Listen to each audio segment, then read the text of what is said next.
خواتین کا میں محبوب لیڈر ہوں، تو بشرا بی بھی مجھ سے رابطے میں ہے، ان کا وکیل بھی میرے ساتھ رابطے. خان صاحب کا مستقبل یہ ہے کہ جس دن فوت ہوں گے اس دن پاکستان کی تاریخ کا سب سے بڑا جنازہ ہو. اور مفتی صاحب آپ کے نکاح تو درجنوں میں جا رہے ہیں، شادی ہو جائے گی کیونکہ وہ شادی والے ہیں. جس محترمہ کو مفتی عبدالقوی صاحب کے ساتھ نکاح کا تعلق ہو جائے کہ نکاح قبلہ مفتی عبدالقوی صاحب اسی 2025 میں پڑھائیں گے. الکوہل بھی حلال ہے کہ 40% تک الکوہل ہو تو حلال ہے. میرے بیٹے 2.5 سے 3 منٹ کے بعد میرے سامنے زمین بھی گھوم رہی تھی، پنکھا بھی گھوم رہا تھا، میرا دماغ بھی گھوم رہا تھا اور میری زبان بھی لڑکھڑا رہی تھی. مفتی صاحب استعمال کر رہے ہیں، 2 کروڑ انڈین اور پاکستانی اردو بولنے والے کر رہے ہیں، ان کے لیے حلال ہے کیونکہ ان کی زبان لڑکھڑاتی ہے. الکوہل بھی دل کے لیے، صحت کے لیے، خون کی رگوں کے لیے اس وقت تک حلال ہے جب تک کہ اس کے اثرات آپ کی کھوپڑی پر نہ پڑے اور آپ کی زبان پہ نہ پڑے. کہ نکاح کے بغیر بوس و کنار کرنا، یہ چیزیں کرنا جائز ہے کہ ناجائز؟ پہلی نگاہ جائز ہے. جب مفتی صاحب کے موبائل فون پہ یہ فلاں صاحبہ، فلاں صاحب، ان کی غلط قسم کی حرکتیں، ان کی غلط قسم کی دانیہ صاحبہ جو ہے ان کا اور ان کی والدہ کا فون پہ بات ہو رہی تھی، جتنے احترام کے ساتھ میری شمولیت ہوئی تھی پی ٹی آئی میں، نہ اس طرح کا انداز جہانگیر ترین کے لیے ہوا، نہ اس طرح کا انداز شاہ محمود صاحب کے لیے ہوا. صرف ہمارے خان صاحب کا چناؤ ہے کہ اس کو یہ بنا دو، اس کو یہ بنا دو، اس کو. اور خان صاحب نے کہا ہے کہ آج کے بعد ہر طرح کی دینی رہنمائی ہم مفتی عبدالقوی صاحب سے لیں گے. جو آدمی ایاک نعبد و ایاک نستعین پڑھے گا اس کو جو پھر سزا دی جائے گی وہ بھی دینی حوالے سے دی جائے گی. جس دن قبلہ مفتی عبدالقوی صاحب عدت والے کیس میں شامل ہو گئے اسی دن یہ مقدمہ داخل دفتر ہو جائے گا، نہ کوئی سزا ہوگی نہ کوئی مسئلہ. آئندہ جو سزا ہونے والی ہے خان صاحب کو وہ اسی عدت کے کیس میں ہوگی. تو یہ بھی میں نے پشین کوئی بڑی دیر سے کی ہوئی ہے. بسم اللہ الرحمن الرحیم. السلام علیکم، میں ہوں آپ کا ہوسٹ عثمان زیب. ہمارے ساتھ آج بہت ہی معروف شخصیت ہیں مفتی عبدالقوی صاحب، جو کسی تعارف کے محتاج نہیں ہیں. مفتی صاحب پہلے تو بہت بہت شکریہ، آپ نے ہمیں اپنا قیمتی وقت دیا. میرے بیٹے بات یہ ہے کہ میں تو سب جو سوشل میڈیا کے ہمارے بچے اور بچیاں ہیں ان کو وقت دینا اپنے لیے باعث عبادت سمجھتا ہوں. پھر آپ کا نام تو عثمان ہے، عثمان کو ٹائم نہیں دیں گے تو اور کس کو ٹائم دیں گے؟ جزاک اللہ مفتی صاحب. اچھا مفتی صاحب، سب سے پہلے تو نوجوان نسل یہ بات جاننا چاہتی ہے کہ ماشاءاللہ آپ کی خوبصورتی کا کیا راز ہے؟ میرے بیٹے یہ راز سیدنا امام علی پاک بتا کے گئے. ٹینشن نہیں لینی کیونکہ سب کچھ کرنے والی ذات صرف اللہ کی ہے. دوسرا یہ ہے کہ چہرے پہ مسکراہٹ. تیسرا نمبر پہ نوجوان نسل اور بالخصوص خواتین کا احترام. بھائی یہ 3 کیفیات کو ہماری نوجوان نسل اپنا لے تو انشاءاللہ ہر ایک کا شکوہ ہے جی میں 26 سال کا ہوں، 28 سال کا ہوں، 30 سال کا ہوں، ہمیں تو ایک رشتہ نہیں ملتا. اور مفتی صاحب آپ کے نکاح تو درجنوں میں جا رہے ہیں. بات یہ ہے کہ ان 3 چیزوں کو کہ چہرے پہ مسکراہٹ رکھیں، خواتین کا احترام کریں اور اس کے بعد جب بھی گفتگو کریں میٹھی گفتگو کریں تو انشاءاللہ جتنے ہمارے سننے والے نوجوان ہیں، خواہ وہ خواتین ہیں خواہ مرد ہیں، اسی 2025 میں انشاءاللہ ان کا شادی ہو جائے گی کیونکہ وہ شادی والے ہیں. مفتی صاحب، شادی سے تھوڑا سا نوجوان نسل یہ بھی جاننا چاہ رہی ہے کہ آپ کو نکاح کے بہت زیادہ پیغامات موصول ہوتے ہیں جبکہ ہمیں تو کوئی موصول ہی نہیں ہوا آج تک، نہ مزید کوئی امید ہے. دیکھیں میں بڑا احترام میں بات کرتا ہوں. یہی بات حضرت سیدنا امام زین العابدین پاک کے اندر تھی. اب ہر محترمہ اس زمانے میں سمجھتی تھی کہ جس کے نکاح کا تعلق حضرت سیدنا امام زین العابدین پاک سے ہو گیا تو یہ کتنی عظیم اور بخت والی نسبت ہے. تو آج یہ سمجھ لو کہ جس محترمہ کو مفتی عبدالقوی صاحب کے ساتھ نکاح کا تعلق ہو جائے تو اس کی بڑی عظمت ہے اور میرے لیے بھی عظمت ہے کہ بہرحال میں چونکہ خواتین کا احترام کرتا ہوں تو اس لیے جو میں بتا رہا ہوں نا کہ 3-4 چیزیں یہ اختیار نوجوان نسل کریں تو انشاءاللہ سب کے نکاح قبلہ مفتی عبدالقوی صاحب اسی 2025 میں پڑھائیں گے. اچھا مفتی صاحب، یہ بتائیے گا آپ عمران صاحب کے بارے میں تھوڑا سا، پی ٹی آئی کے بارے میں اگر ہم بات کریں، چونکہ آپ ان کے مذہبی ونگ کے چیف ہیں تو آپ نے 2 باتیں بولی تھی. آپ نے بولا تھا کہ عبدالقادر ٹرسٹ میں خان صاحب کو سزا ہوگی یا پھر ان کو عدت والے معاملے میں سزا ہوگی، اور آپ کی بات بالکل ٹھیک ثابت ہوئی ہے. اس بارے میں آپ کیا کہیں گے؟ دیکھیں میرے بیٹے، جنوری 2012 سے میری جب شمولیت ہوئی پی ٹی آئی میں، وہ ہر چیز سوشل میڈیا پہ اور الیکٹرانک میڈیا پہ موجود ہے اور میں بڑے فخر سے 2 باتیں کہہ سکتا ہوں. جتنے فخر کے ساتھ، جتنے اعزاز کے ساتھ، جتنے احترام کے ساتھ میری شمولیت ہوئی تھی پی ٹی آئی میں، نہ اس طرح کا انداز جہانگیر ترین کے لیے ہوا، نہ اس طرح کا انداز شاہ محمود صاحب کے لیے ہوا. اب تو ہمارے وکلاء کا تو انداز اس سے بالکل ہی کم درجے کا ہے. صرف ہمارے خان صاحب کا چناؤ ہے کہ اس کو یہ بنا دو، اس کو یہ بنا دو، اس کو. میں تو باضابطہ طور پہ پریس کانفرنس جن کا انعقاد خود عمران خان صاحب کے حکم پر ہوا اور مرکزی سیکریٹریٹ میں، اور آپ اس میں دیکھیں کہ میں خان صاحب کے ساتھ بیٹھا ہوں. پہلے میں نے گفتگو کی ہے اور خان صاحب نے کہا ہے کہ آج کے بعد ہر طرح کی دینی رہنمائی ہم مفتی عبدالقوی صاحب سے لیں گے. آپ کے علم میں ہے کہ کوئی 10-12 دن نہیں گزرتے تھے جب مفتی صاحب عمران خان صاحب کے ساتھ بنی گالا میں نہ ہوں. کور کمیٹی کا میں ممبر, سینٹرل کمیٹی کا میں ممبر. پھر میری جو ملاقاتیں ہوتی تھی خان صاحب سے, مجھے نعیم الحق مرحوم اور باقی حضرات مبارک دیتے تھے کہ جتنی توجہ کے ساتھ آپ کی بات خان صاحب سنتے ہیں, تفصیل میں نہیں جاتے. ایاک نعبد و ایاک نستعین, مدینہ جیسی ریاست, پھر فاروق اعظم کے حوالے سے عمر اللہ, پھر یہ جتنی باتیں ہیں یہ سب میں نے الحمدللہ ان کو بتائیں. تو اب صورتحال یہ ہے کہ میں خان صاحب کے مزاج کو بھی جانتا ہوں, اور جو ہمارے اس وقت موجود ہیں حضرت حافظ سید عاصم منیر شاہ صاحب, اور ان اداروں سے میرا تعلق آج کا نہیں ہے. میں جب مدینہ یونیورسٹی سے پڑھ کے آیا اور رابطہ عالم اسلامی کا ممبر بنا, اور پھر ضیاء الحق صاحب کا دور تھا, تو ہم نے ضیاء الحق صاحب کو بھی دیکھا, وہ رنگ اور تھا. پرویز مشرف کے ساتھ تو میری یوں دوستی تھی, عمران خان صاحب سے بھی زیادہ وہ رنگ بھی ہم نے دیکھا. یہ حضرت حافظ سید عاصم منیر شاہ صاحب اس زمانے میں مدینہ پاک میں تھے اور قرآن کا حفظ کر رہے تھے, اور میں جب جاتا تھا عمرے پر تو مدینہ منورہ میں ان سے ملاقات ہوتی تھی, اس وقت کرنل تھے. تو معنی یہ ہے کہ ہر طرح کے رنگ کو میں نے قریب سے دیکھا ہے. مجھے اس لیے یقین تھا خان صاحب کے مزاج کو بھی سمجھ کے, ہمارے جو ادارے ہیں ان کا مزاج بھی سمجھ کے, عالمی جو حالات ہیں ان کو بھی سامنے رکھ کے, جو آدمی ایاک نعبد و ایاک نستعین پڑھے گا اس کو جو پھر سزا دی جائے گی وہ بھی دینی حوالے سے دی جائے گی. القادر یونیورسٹی میں سزا ہوئی جو آپ نے سنی, اور عدت کے حوالے سے بھی جو اب فیصلہ ہوگا وہ آپ کے سامنے آ جائے گا. البتہ میں نے ایک جملہ کہا ہے آپ کے پروگرام سے, پھر کہتا ہوں, جس دن قبلہ مفتی عبدالقوی صاحب عدت والے کیس میں شامل ہو گئے اسی دن یہ مقدمہ داخل دفتر ہو جائے گا, نہ کوئی سزا ہوگی نہ کوئی مسئلہ ہوگا. کیوں؟ اس لیے کہ خابر منیکا صاحب موجود ہے, ان کے پاس وہ تحریر موجود ہے جو انہوں نے مجھے دکھائی, اس کے مطابق عدت مکمل ہو چکی ہے. اور جو قانونی خلو ہوئی ہے اس کے حوالے سے بھی میں نے حدیث مبارک پڑھی کہ حضور کا فرمانا ہے کہ خلو یافتہ عورت کی عدت صرف بحیضۃ واحدہ 1 مینسز. 1 مینسز کا معنی ہے کہ میکسیمم 1 مہینہ, اور یہاں تو 1 مہینے 13 دن کا وقفہ ہے.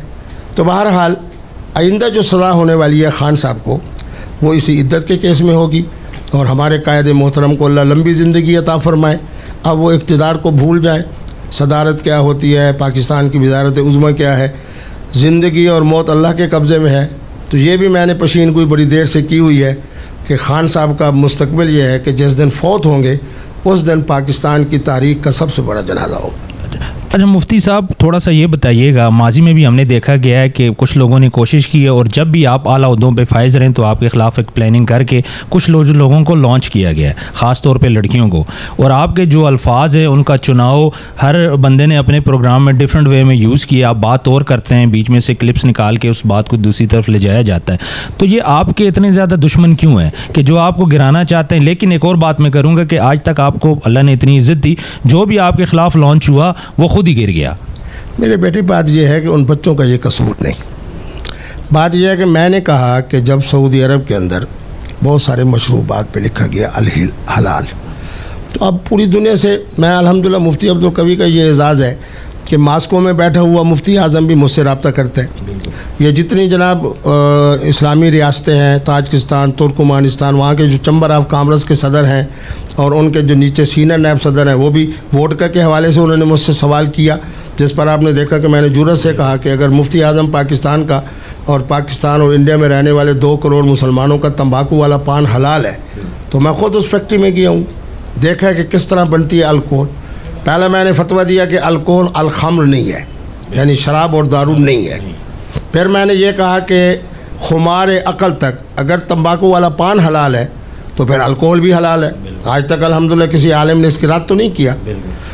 اسی طریقے میں کہہ رہا ہوں کہ میں نے جب یہ کہا نا کہ جی مراکش کے, تیونس کے, الجزائر کے, حتیٰ کہ قطر کے کچھ مفتیان کرام سے مجھ سے رابطہ ہوا تو انہوں نے کہا کہ 40% تک الکحل ہو تو حلال ہے.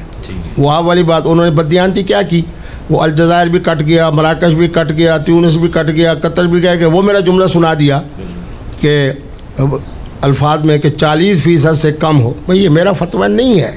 میرے نزدیک تو مفتی اعظم کا جو تمباکو والا پان ہے وہ بھی حلال نہیں. کیوں لوگوں کو آپ پریشان کرتے ہو؟ آپ تمباکو والا پان میں نے 5 دفعہ خدا کی قسم انہی مفتیان کرام سے جن میں سے 2 دنیا سے چلے گئے 3 موجود ہیں, انہی کے ہاتھ سے جناب تمباکو والا پان لے کے جب میں نے رکھا ہے, میرے بیٹے 2.5 سے 3 منٹ کے بعد میرے سامنے زمین بھی گھوم رہی تھی, پنکھا بھی گھوم رہا تھا, میرا دماغ بھی گھوم رہا تھا اور میری زبان بھی لڑکھڑا رہی تھی. اور جو چیز حرام ہے وہ قرآن یہی کہتا ہے کہ حتیٰ تعلموا ما تقولون, جب آپ کے علم پر کھوپڑی پر خمار عقل ہو جائے, ما تقولون جو آپ کہہ رہے ہو یعنی زبان پر. اب زبان پر تمباکو کا پان 2 سے 2.5 منٹ میں مجھ سے اثر کر رہا ہے, میرے لیے حرام ہے.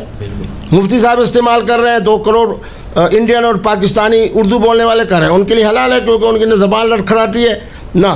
اسی طریقے پہ الکوہل بھی دل کے لیے, صحت کے لیے, خون کی رگوں کے لیے اس وقت تک حلال ہے جب تک کہ اس کے اثرات آپ کی کھوپڑی پر نہ پڑے اور آپ کی زبان پہ نہ پڑے. اچھا مفتی صاحب یہ بتائیے گا, جس طرح آپ نے بولا کہ خان صاحب اگر آپ سے رابطہ کرتے ہیں اس کیس میں, عدت والے معاملے میں, تو آپ ان کو ڈیفینڈ کریں گے اور آپ اس میں ان کی مدد کریں گے اور فیصلہ ان کے حق میں آئے گا؟ نہیں, یہ کیس اصل میں اس کو دیکھ رہی ہیں بشرا بی بی, تو بشرا بی بی مجھ سے رابطے میں ہے, ان کا وکیل بھی میرے ساتھ رابطے میں ہے.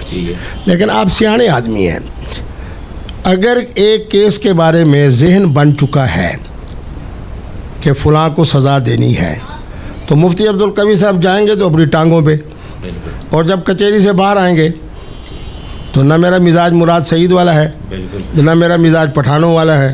میں تو نفیس آدمی ہوں, خواتین کا میں محبوب لیڈر ہوں, تو میں دوسرے غلط کام کی طرف اور خلاف فطرت کام کی طرف اس عمر میں کیوں جاؤں؟ بس دعا کر سکتا ہوں لیکن عدالت میں پیش نہیں ہو سکتا. مفتی صاحب ایک بات بتائیے گا, یہ جو اکثر میڈیا پہ آپ کے کلپس کاٹ کے سنائے جاتے ہیں, تو یہاں پہ یہ تھوڑا سا کلیئر کر دیں کہ نکاح کے بغیر بوس و کنار کرنا, یہ چیزیں کرنا جائز ہے کہ ناجائز ہے, آسان الفاظ میں. میرے بیٹے یاد رکھیں, محرم اور غیر محرم کا پورا نظام اللہ رسول نے ہمیں قرآن و سنت میں دے دیا ہے.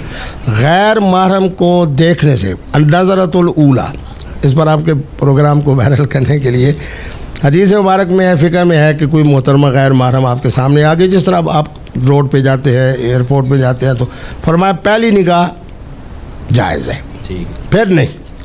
اسی طرح میں نے ان کو کہا کہ اسی طرح جب مفتی صاحب کے موبائل فون پہ یہ فلاں صاحبہ فلاں صاحب ان کی غلط قسم کی حرکتیں, ان کی غلط قسم کی تصاویر آ رہی ہیں, تو میں نے کہا وہ بھی ایک دفعہ دیکھنا جائز ہے. تو بہرحال مقصد یہ ہے کہ اس طرح کے جتنے لوگ ہوتے ہیں نا, ان بیچاروں کو اس لیے قصور نہیں کہ پاکستان میں بے روزگاری ہے. بالکل دیکھیں نا, ہر جگہ لوٹ کھسوٹ, ہر جگہ. میری اسلامی عدالت کے اندر خدا کی قسم پہلے نکاح اور طلاق کے کیس آتے تھے, آج کل یہی ہے, یہ فلاں نے اتنا لوٹ لیا, فلاں نے اتنا لوٹ لیا. ابھی آپ کے آنے سے پہلے وہ دانیہ صاحبہ جو ہیں ان کا اور ان کی والدہ کا فون پہ بات ہو رہی تھی. اب ان بیچاروں کی وراثت کا مسئلہ ہے. تو مانا یہ ہے کہ جو بچے یا بچیاں میں سمجھتا ہوں وہ میرے ساتھ دشمنی نہیں کرتے, میں تو نوجوان نسل سے پیار کرتا ہوں. البتہ ان کا یہ فن کہ آدھا کاٹ دو, لا تقربوا الصلاۃ یہ رہنے دو, وانتم سکارا کو کاٹ دو, تو وہ صرف وائرل ہونے کے لیے. اور الحمدللہ میں بڑے فخر سے کہہ رہا ہوں کہ آپ جیسے ذہین لوگ جب میرا انٹرویو لیں, 2 ملین سے لے کے 7 ملین تک تو لوگ مفتی صاحب کو سنتے ہیں اور ان کا پروگرام یوں وائرل ہوتا ہے. تو اگر اس میں تھوڑی سی دھاندلی کر بھی لیں اور میری صحت پر, میری عزت میں کوئی فرق نہ آئے. ابھی ہم اترے نیچے, یہاں آنے تک میرے خیال میں 5-6 خواتین نے 5-6 مردوں نے جناب تصویریں بنائی, حتیٰ کہ لیفٹ میں بھی نکلے تو انہوں نے. تو مانا یہ ہے کہ وہ بچے بیچارے صرف بے روزگاری کی وجہ سے یہ کام کرتے ہیں, ورنہ میں یہ نہیں کہتا کہ ان کی مفتی صاحب سے دشمنی ہے. مفتی صاحب تو عوامی آدمی ہے, الحمدللہ ہر جگہ پہ دستیاب ہے. خدا نہ خواستہ اگر کوئی دشمنی ہوتی تو بیچارے جنید جمشید کے ساتھ ہوئی, ہمارے جو وزیر صاحب تھے ان کے ساتھ ہوئی, مولانا طارق جمیل صاحب کے ساتھ ہوئی, فلاں کے ساتھ ہوئی. کسی کو شہید کر دیا گیا, کسی کے بارے میں زبان کی کھولی گئی, کسی کے بارے میں نعرہ. میں تو الحمدللہ باعزت طریقے سے جاتا بھی ہوں, آتا بھی ہوں, اور مجھے ملنا بھی آسان ہے. اچھا مفتی صاحب تھوڑا سا ہم بات کرتے ہیں, آج کل یوٹیوب ٹک ٹاک کے اوپر ایشو چل رہے ہیں نا, بہت زیادہ ایسے یوٹیوبر ہیں, ٹک ٹاکر ہیں. اگر ہم بات کریں رجب بٹ کی, ڈکی بھائی کی, ندیم نانی والا کی, فیملی ولاگنگ کر رہے ہیں جس کو لوگ دیکھ رہے ہیں, مطلب کسی کے 8 ملین ویوز ہیں, کسی کے 5.5 ملین ویوز ہیں, لوگ دیکھنا پسند کر رہے ہیں. لیکن دوسری سائڈ پہ بہت سے لوگ ان کے خلاف اٹھ کے بھائی جان یہ فیملی ولاگنگ کو پروموٹ کر رہے ہیں, بے حیائی پھیلا رہے ہیں اور خاص طور پہ نوجوان نسل کو خراب کر رہے ہیں. میں تو بالکل یہی کہوں گا کہ اس طرح کے جو ہیں پروگرام جو نوجوان نسل کو یہ سمجھو بد اخلاقی اور بد کرداری میں آتی ہیں. تو بہرحال جو چیز اسلام نے ہمیں پاک دامنی کا درس دیا ہے, شرافت کا درس دیا ہے اس کے مطابق جناب ہمیں چلنا چاہیے. اور اس طرح کے جو پروگرامز ہیں ان کے بارے میں میرا خیال میں یہ جو اب انہوں نے نئی قانون سازی کی ہے تو اس کی وجہ سے انشاءاللہ یہ سارے معاملات ختم ہو جائیں گے. بہرحال ہم کلمہ گو مسلمان ہیں. آپ کو پتہ ہے کہ جو میرا پروگرام سب سے زیادہ وائرل ہوا تھا وہ میں نے یہی کہا تھا وینا صاحبہ کو کہ آپ ایک مسلم ریاست میں رہتی ہو, آپ کے سینے کے اندر کلمہ طیبہ ہے, آپ کو ایسا انداز اختیار نہیں کرنا چاہیے. تو بہرحال میں تو یہی کہوں گا کہ حکومت اس بارے میں قانون سازی کرے اور اس کے بعد اس طرح کے جو لوگ ہیں وہ پیسہ ضرور کمائیں لیکن حرام اور غلط انداز سے نہیں. اچھا مفتی صاحب یہ بتائیے گا, ہر بندہ ہی تقریباً آپ کو پسند بھی کرتے ہیں, آپ کے ساتھ ٹائم بھی گزارنا چاہتے ہیں اور آپ کے خلاف باتیں کرتے ہیں, خاص طور پہ یہ جو لڑکیاں جس طرح ریم شاہ ماضی میں لانچ ہوئی تو پسند بھی کرتے ہیں, آپ سے ملنا بھی چاہتے ہیں, پھر نکلتے ہیں, پھر باہر جا کے آپ کے خلاف باتیں بھی کرتے ہیں. ان ہیٹرز کے بارے میں آپ میسج کیا دیں گے؟ میرے بیٹے آج تک میرے کانوں نے تو کسی محترمہ اور نوجوان نسل میں سے کوئی ایسی بات نہیں سنی جو میں کہوں کہ میرے خلاف. میں ٹی وی پروگرام کی بات کر رہا ہوں نا. ٹی وی پروگراموں کا بھی تو اپنا ہوتا ہے نا.